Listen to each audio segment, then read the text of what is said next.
Hello, नमस्कार। आप लोग कैसे हो? तकरीबन बहुत दिनों के बाद फिर मैं यहाँ लाइव पे आ रहा हूँ। आज बहुत ही कुछ इम्पोर्टेंट टॉपिक पर मैं फिर डिस्कस करूँगा। सवाल है, क्वेश्चन है। कि क्वेश्चन ये है कि एक तरफ से क्वेश्चन भी है और आप लोगों को एक तरफ से मेरा सवाल भी है कि अरुणाचल प्रदेश का जो है एमपी, ईस्टर्न और वेस्टर्न एमपी जो है अपोजिशन पार्टी से होना चाहिए।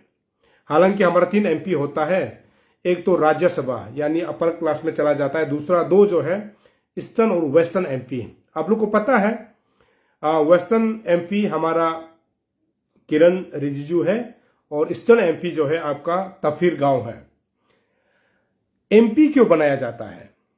एमपी इसलिए हम लोग बनाते हैं, इसलिए हम लोग नियुक्त करते हैं, इसलिए हम लोग चुनाव में जो है अपना मत को जो है देता है ताकि वो अरुणाचल प्रदेश के आवाज को उठा सके। अरुणाचल का आवाज को उठाना कहां उठाना है आपको? पार्लियामेंट में, विधानसभा में। जो हमारा लोकसभा होता है ना, उसमें जो है कम से कम अरुणाचल प्रदेश का आवाज को उठाना चाहिए। आज अरुणाचल प्रदेश इतना तकलीफ में क्यों है, इतना दिक्कत में क्यों है? कारण इतना है, आप लोग याद कीजिए। यदि आप लोग अगर अरुणाचल का आज से 10 साल पीछे भी जाता है या 15 साल पीछे भी जाता है या फिर तीन टेन्यूर 2009 के बाद भी जाता है, तो उस समय ऑपोजिशन का कितना रूल है आप लोग को, कितना रोल था आप लोग को पता होगा कि अरुणाचल प्रदेश में कुछ भी घटना होता है, कुछ भी तकलीफ होता है, तो एमपी जो है लोकसभा में आवाज उठाता है अरुणाचल के लोगों के लिए।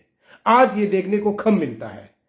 कारण ये है कि ऑपोजिशन में हमारा एमपी जो है भाजपा से होता है, वो भाजपा के खिलाफ क्यों आवाज उठाएगा? आप लोग सोचिए।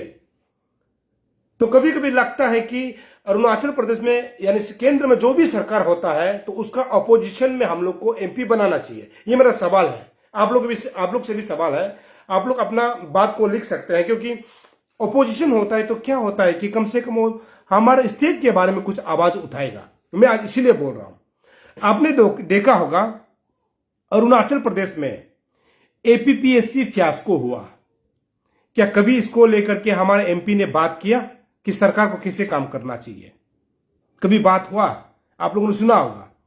या एपीएसएसबी का कोई बड़ा मुद्दा होता है, उसमें हमारा एमपी चुप रहता है। और अभी ट्रैफिक वार्डन, इसको भी लेकर के हमारे एमपी ने कहीं आवाज उठाया क्या? सरकार को भी बातचीत करना चाहिए ना। अभी आप बोल सकता है कि एमपी हो गया तो ये केवल केंद्र सरकार यानी सेंट्रल गवर्नमेंट में जाएगा। बिल्कुल ऐसा नहीं है। एमपी अरुणाचल के जनता के लिए आवाज उठाना चाहिए, ये एक। दूसरा यानी तीसरा, अरुणाचल प्रदेश में इतना बेरोजगार यानी इतना अनएम्प्लॉयमेंट जो है दिन ब दिन बढ़ रहा है, इसके बारे में क्यों नहीं सोचता है हमारे एमपी? ईस्टर्न और वेस्टर्न एमपी, एक तफीर गांव, दूसरा जो है किरण रिजिजू। अभी हम देख रहा है, दोनों एमपी को देख रहा है। जीएसटी को लेकर के इतना प्रचार कर रहा है जैसे उसको लगता है कि अरुणाचल जो है आसमान को छू रहा है, या हमारा देश जो है अभी हम क्या बोलेंगे? जीएसटी को लेकर के आप इतना प्रचार करने के वजह आप अरुणाचल के भलाई के लिए कुछ काम कीजिए ना। ये जीएसटी तो केवल अरुणाचल नहीं है ना। फिर 8 साल पहले सरकार क्या कर रही थी? उसमें जीएसटी तो वसूल कर लिया, और अभी जीएसटी में थोड़ा सा कुछ बदलाव किया है तो इसको जो है जमीन और आसमान तक पहुंचा रहा है कि हमारे सरकार ने किया है। अरे भाई, तो पिछले 7 साल से सरकार क्या कर रही थी? उस समय जीएसटी वसूल किया, जो व्यापारी से, जो अपना बिजनेस करता है, छोटा मोटा बिजनेस भी करता है, उससे इतना जीएसटी वसूल करने के बाद अभी जब जीएसटी में थोड़ा सा रिलैक्सेशन आया है तो इसको इतना प्रचार करता है। कि ऐसा दिखा रहा है कि हमने आसमान को छू लिया है। उससे हटके भी तो अरुणाचल में इतना सारा इश्यूज है जिसमें बात किया जा सकता है, जिसमें फोकस होना चाहिए। और ये एमपी के लिए सवाल है। और हमारे यहां पे बहुत ऐसे मिनिस्टर, एमएलए, एमपी से जिसको मेन के नाम से जाना जाता है। मेन आप लोग समझ रहा होगा, मेन के नाम से जानते हैं। कोई ये नाम से जानता है, कोई वो नाम से जाना जाता है, मतलब अरुणाचल प्रदेश में। लेकिन जनता के लिए काम करते हुए आपको कम नजर आएगा, और उसको जो है वाह वाह करने के लिए कार्यकर्ता जो है आ जाता है। कार्यकर्ता मतलब जो वो लोग बोलेगा उसको लगता है कि मतलब आंख बंद करके भरोसा कर लेता है कि हाँ यही सही है। मतलब मंत्री कर रहा है या फिर सरकार कर रहा है, यही सही है, उसको लगता है कि आंख बंद करके उसको सपोर्ट करना चाहिए। अरे भाई, आप लोग कभी ये भी सोचिए, जहां तक मेरा नॉलेज, हाँ हो सकता है गलत भी हो सकता है, लेकिन जहां तक मुझे पता है, एक एमपी को साल में 5 करोड़ का एमपी लेट फंड मिलता है। एक एमएलए को अभी सरकार ने बढ़ा दिया, अरुणाचल प्रदेश में 3 करोड़ का जो है एमएलए लेट फंड मिलता है। अगर इस पैसा को सही से इस्तेमाल भी किया जाता है ना, अरुणाचल यूं ही आगे बढ़ेगा।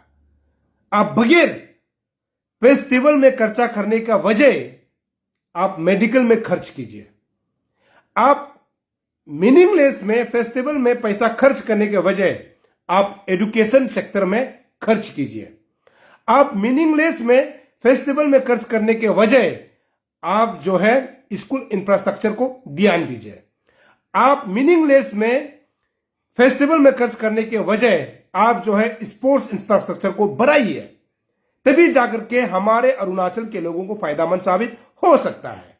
अब यह समय आ गया है कि हमारा एमपी, जो ईस्टर्न और वेस्टर्न एमपी को सवाल पूछने का भी समय आ गया है। मान लीजिए आप 3 टेनियर अगर आपने एमपी बना है, एक टेनियर में आपको जो है एक साल में अगर आपको 5 करोड़ मिलता है तो 5 साल में आपको 25 करोड़ मिलता है। अगर 10 साल आपने एमपी के तौर पे काम किया है तो आपका ऊपर जो है 50 करोड़ जो है केंद्र सरकार जो है पैसा देती है। इस पैसा को आपने कहां खर्च किया, कैसे खर्च किया, यह हिसाब किताब पूछने का भी समय आ गया है। 50 करोड़ कोई मामूली पैसा नहीं है। 50 करोड़ अभी इनको तब दिखाई देता है, अरुणाचल का प्रॉब्लम उनको दिखाई नहीं देता है जब कोई केंद्र सरकार में कोई बर्थडे मनाया जाता है किसी पीएम के नाम को लेकर के, उसमें जो है हमारा एमपी, हमारा एमएलए, हमारा मिनिस्टर जो है एक्टिव हो जाता है, एक दिन के लिए झाड़ू पोछा लगाता है, मतलब कुछ मिनट के लिए झाड़ू पोछा लगाता है, लेकिन ये कंटिन्यू नहीं होता है। अभी भूल गया होगा, लेकिन आपको बता दूं, कल जो है बापूजी का जयंती है। हम सभी लोग मानते हैं क्योंकि बापूजी जिन्होंने अहिंसा को पालन करते हुए उन्होंने देश को आजादी दिलाने में बहुत जो है योगदान दिया था। कल उनका जन्म दिवस है। उसमें कल सुबह आपको देखने मिल जाएगा, हर जगह में आपको सोशल सर्विस करते हुए दिखाई देगा, हर जगह आपको बापू के तस्वीर में फोटो छराते हुए आपको नजर आएगा। लेकिन हम कभी ध्यान दें क्या, हम कभी सोचे कि बापूजी ने किस प्रकार से संघर्ष करके हमारे देश को आजादी दिलाई थी। ये केवल 1 घंटे या फिर 4 घंटे या फिर 5 घंटे कार्यक्रम करने से नहीं होगा। हमको हर दिन, हर वक्त, हर सेकेंड जो है बापूजी के प्रचार को आगे बढ़ाना चाहिए, देश को किस प्रकार आगे लेके जाना चाहिए। अभी हमारे कुछ एमपी को हम देख रहा है कि वो जगह जगह में घूम करके, कुछ मिनिस्टर, कुछ एमएलए ये घूम करके जो है जीएसटी के बारे में प्रचार कर रहा है। शायद हमको ये पता है कि उस मिनिस्टर को भी, उस एमएलए को भी शायद अभी जो जीएसटी जो नया लागू हुआ है ना, इसके बारे में शायद ही कम नॉलेज होगा। मैं इसको जो है आप लोगों को विश्लेषण करके हमारा दूसरा एपिसोड में आपको हम दिखाएंगे कि जीएसटी कहां कम हुआ, कहां ज्यादा हुआ, कहां लोगों को फायदा हो रहा है, कहां लोगों को नुकसान हो रहा है। नुकसान के बारे में कुछ बोलेगा नहीं, वो फायदा के ही बारे में बोलेगा, क्योंकि उनका जो सरकार चल रहा है, सरकार जब चलता है ना, वो कभी सरकार के खिलाफ बात करेगा ही नहीं। इसीलिए आप लोग सोच के देखिए, हमारा जो 2 एमपी है, जो ईस्टर्न और वेस्टर्न एमपी है, अभी करोड़ों का घोटाला होता है, उसमें एमपी साहब चुप क्यों होता है? आवाज उठाना चाहिए, चाहे आपका सरकार का लोग करे या फिर ऑपोजिशन पार्टी भी करे, आपको आवाज उठाना चाहिए और अरुणाचल में तो ऑपोजिशन तो है ही नहीं। ऑपोजिशन सरकार के पीछे पीछे पीछे पीछे घूम रहा है, वो कुछ बात करेगा नहीं। आप लोगों ने देखा है अभी 6 दिन से हमारा ITW जो है, ईटानगर जो ट्रैफिक वार्डन है, ये लोग 6 दिन से अपना हड़ताल यानी अपना धरना जो है बेच रहा था। उसमें आपने कहीं देखा है क्या? हमारा ऑपोजिशन पार्टी जो है आ करके जो है उसके साथ आवाज उठाते हुए, सरकार के खिलाफ सवाल उठाते हुए, शायद आप लोगों ने देखा होगा। ये बिल्कुल नहीं देखा। बहुत सारे मीडिया चैनल ने ITW है उसको लेकर के खबरें की थी। अरे परिवार के लोगों तक आना पड़ता है, बच्चों को भी हंगर स्ट्राइक में या फिर धरना में लाना पड़ता है। उस समय सरकार हरकत में आता है कि ये कहीं गलत हो रहा है तो इसको बात करना चाहिए। ये पहले भी तो बात कर सकता है। कोई परिवार वाला आता है, कोई बीमार हो जाता है, उस समय सरकार को लगता है कि ये गलत हो रहा है। और किसी फेस्टिवल में करोड़ों का पैसा फेंका जाता है, उसको ध्यान नहीं देता है।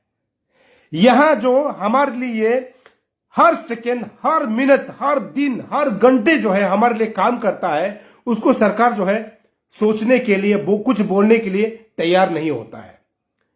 6-7 दिन यानी 1 सप्ताह तक जो है यहां धरना करने के बाद में बात होता है। मतलब सरकार तब तक नहीं सुनता है जब तक धरना पर कोई नहीं बैठता है। सरकार तब तक नहीं सुनता है जब कोई हंगर स्ट्राइक पर नहीं बैठता है। सरकार तब तक नहीं सुनता है जब बनकोल नहीं करता है। सरकार तब तक नहीं सुनता है जब तक रैली आयोजित नहीं किया जाता है। ऐसा कब तक चलेगा? ये केवल अभी मैंने शुरू में जैसे कहा, जब किसी MP को बोलेगा तो उसमें बोलेगा कि MP जो है सिर्फ केंद्र में बैठने के लिए, दिल्ली में बैठने के लिए, दिल्ली में बैठने के लिए नहीं है। आपको यदि लोगों ने मैंडेट किया है तो आपको हर जनता के दुख तकलीफ को लेकर के आपको आवाज उठाना चाहिए। आपको स्टेट गवर्नमेंट को भी सवाल करना चाहिए कि हमारे जनता को इतना दिक्कत क्यों हो रहा है। क्योंकि जब हम ईस्टर्न और वेस्टर्न बोलता है तो 60 MLA जो है मतलब पोस्ट होता है, उसमें लगभग जो एक तो 33 है, एक तो 27 है, डिवाइड होता है। यानी एक MP में कम से कम जो है 27 MLA एक MP में आता है, या फिर एक MP में 30 MLA आता है, या फिर 33 MLA आता है। तो इतना होते हुए भी आप लोग आवाज क्यों नहीं उठाता है? अब जब इलेक्शन आएगा, मुझे लगता है कि जहां तक मेरा तजुर्बा यह कहता है कि अभी असम में 2025 को इलेक्शन है, शायद ये मौजूदा सरकार जो है GST को लेकर के असम का इलेक्शन को यहां GST के साथ जो है इलेक्शन का मुद्दा बना के लड़ना चाहता है। क्या ये सवाल है ये मेरा, क्या असम के इलेक्शन में और कुछ बिहार में भी इलेक्शन हो रहा है, क्या उसमें GST को लेकर के अपना इश्यूज बनाकर, अपना मुद्दा बनाकर लड़ना चाहता है क्या? और जब जनता दुख तकलीफ में होता है उस समय MPs जो है, MLA मिनिस्टर जो है घर घर में, दुकान दुकान में जा करके कैंपेन क्यों नहीं करता है? ये मेरा सवाल है, ये मेरा बहुत बड़ा सवाल है। और ये अपने आप में भी बहुत बड़ा सवाल है। GST हो गया तो MLA मिनिस्टर्स, MPs, मुख्यमंत्री, उप मुख्यमंत्री सभी लोग जो है दुकान में जो है पूल बांट के घूम रहा है, पूल बांट के कि हमने GST को कम कर दिया है, व्यापारियों के लिए फायदा होगा, ग्राहकों के लिए फायदा होगा। चलो अच्छी बात है, अगर फायदा होता है तो अच्छी बात है। लेकिन यही चीज जो है हमारा पब्लिक को तकलीफ होता है, हमारे लोगों को तकलीफ होता है, उस समय आप पुल बात करके दुकानों में या फिर गलियों में क्यों नहीं घूमता है? प्रचार क्यों नहीं करता है? कैंपेन क्यों नहीं करता है? क्यों नहीं पूछता है? ये तो सवाल है, ये समझ में नहीं आता है। आप लोगों को याद होगा 2019 से पहले यानी 2014 के दौरान, 2014 यानी 9 के दौरान, उस समय याद होगा, उस समय हमारे जो है किरण रिजिजू जो है हमारा अरुणाचल वेस्ट से MP हुआ करता था, और उस समय जो है केंद्र में कांग्रेस की सरकार थी। कांग्रेस की सरकार में अरुणाचल के हर एक मुद्दा को किरण रिजिजू साहब जो है पार्लियामेंट में यानी लोकसभा में सवाल उठाते थे। कांग्रेस पार्टी के हर एक चीज को, कहीं भी गलत होता है, कहीं भी अच्छा भी होता है, इसको लेकर के किरण सर जो है पार्लियामेंट में क्वेश्चन रेज करते थे, मुखर के साथ गला फाड़ फाड़ के आवाज रखते थे। आज जब उनका सरकार हो गया है तो आवाज आपको कम उठाते हुए नजर आएगा, क्योंकि अपने ही सरकार को खिलाफ में तो वो बात नहीं कर सकता। लेकिन मेरा यह मानना है, यदि आप सरकार में भी बैठता है या फिर ऑपोजिशन में भी बैठता है, आपको जनता के लिए बात करना चाहिए। आपको जनता ने इसीलिए केंद्र में भेजा है ताकि आप जनता की आवाज को केंद्र में रख सके। और तपीरगांव साहब को भी आपको इसीलिए ईस्टर्न पार्लियामेंट से हमारे जनता ने चुन करके भेजा है ताकि आप जो है वह जनता की आवाज को रख सके। अभी यहां परशुराम कुंड में दो हमारे महिलाओं के साथ जो रिसर्च स्कॉलर था उनके साथ जो है गलत दुर्व्यवहार हुआ है, जो सोशल मीडिया में आप लोगों ने देखा है, न्यूज चैनल में आप लोगों ने देखा है कि एमपी साहब को इस विषय पर एक बात करते हुए आप लोगों ने नजर आया? नहीं आया। क्यों नहीं आया? एमपी साहब को उठाना चाहिए आवाज। क्या वो पंडित था इसीलिए आवाज नहीं उठा रहा है क्या? ये मेरा सवाल है।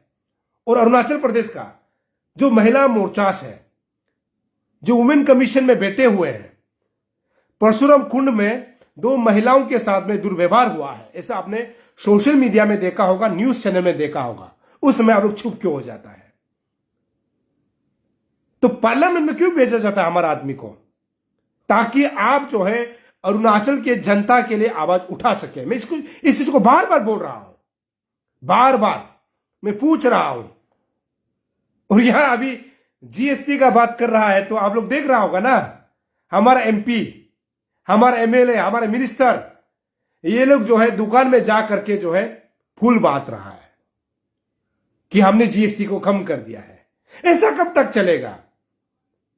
ऐसा कब तक चलेगा? ये तो बहुत सोचने वाला बात है, समझने वाला बात है। ये ऐसा क्यों हो रहा है? यहां हाईवे को लेकर के लोग आवाज उठा रहा है और हमारा ईटानगर का सड़कों को लेकर के आवाज उठा रहा है।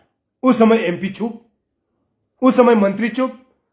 सिर्फ हमारा मंत्री जो है मेहमान नवाजी करने में बिजी है। मतलब एक दिन के लिए अपना घर को सफाई करना है, उसके बाद सब कुछ भूल जाओ। तो अरुणाचल सही हो रहा है क्या? आप लोग मानिए, मतलब मैं सवाल कर रहा हूं आप लोगों को, क्या ये सही है या फिर गलत है? ये रॉन्ग नंबर है या फिर राइट नंबर है? आप लोग बताइए। मैं इसको तो बोलता हूं, इस प्रकार का नहीं होना चाहिए। ओपोजिशन पार्टी तो ना का बराबर है। हम लोग डेमोक्रेसी सेटअप जो है बहुत खूबसूरत है। अरुणाचल का क्षमा चाहूंगा, देश का संविधान बहुत खूबसूरत है और हमारा जो डेमोक्रेसी, जो हमारा जो लोकतंत्र देश है ना, बहुत खूबसूरत है। यहां पॉलिटिकल पार्टी होता है, रूलिंग पार्टी होता है, ऑपोजिशन पार्टी होता है, मीडिया होती है, जुडिशरी होता है, उसके बाद जो है एग्जीक्यूटिव होता है। इन सभी के मिलावट से ही देश आगे बढ़ता है, राज्य आगे बढ़ता है। लेकिन यहां पर तो जो लोकतंत्र में जो लिखा हुआ कानून को भी लोग जो है खत्म करना चाहता है। अगर ऐसा होगा तो हम कैसे बोल सकते हैं कि हम लोकतंत्र देश में जी रहे हैं? यह बहुत सोचने वाला बात है। इसीलिए मैं चाहता हूं कि हमारा अरुणाचल प्रदेश का जो दोनों एमपी है, ईस्टर्न और वेस्टर्न एमपी, आज के डेट में अरुणाचल प्रदेश में करप्शन को लेकर के इतना लोग जो है सोशल मीडिया में लिखता है, बेरोजगार को लेकर के इतना बोलता है, और हाइड्रो पावर को लेकर के इतना लोग जो है दुख तकलीफ में है। क्या आपने सियांग मल्टीपर्पज जो डैम है इसको लेकर के क्या तपीर गांव का कभी आपने कमेंट सुना है? तपीर गांव को वहां के जनता इसीलिए भेजा था ताकि वो जो है वहां के जनता का आवाज बन सके।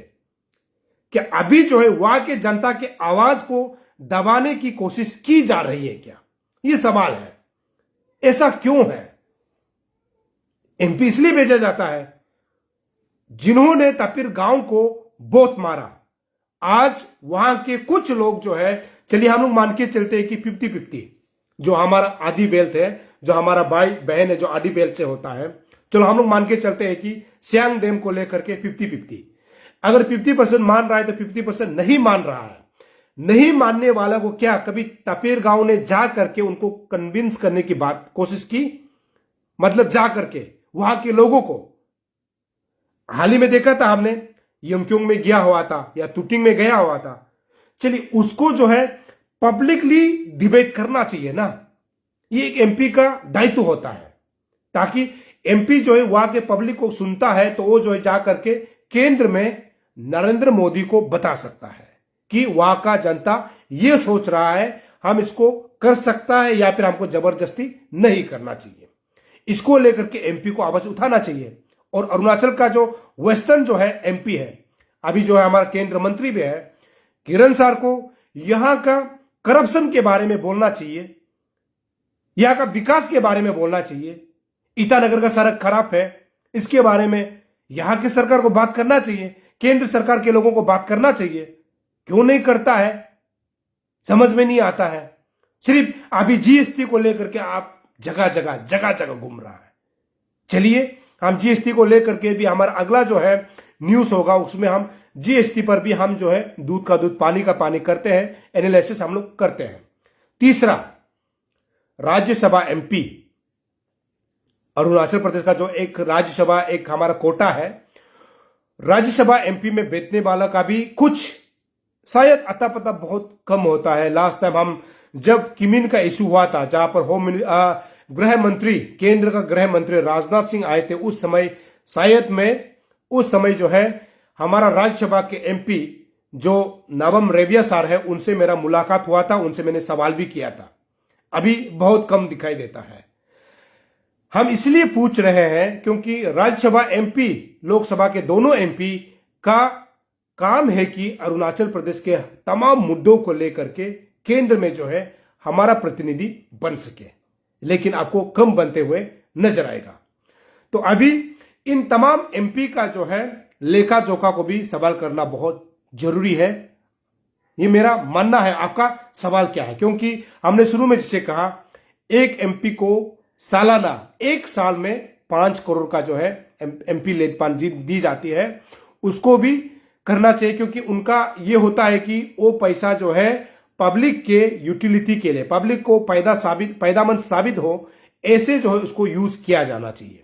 तो ये कहां यूज होता है, नहीं होता है। अगर वेस्टर्न पार्लियामेंट को जानने के लिए हमको तो आलो जाना होगा, और ईस्टर्न पार्लियामेंट को जानने के लिए पासीघाट जाना होगा, तभी जाकर के पता चलेगा।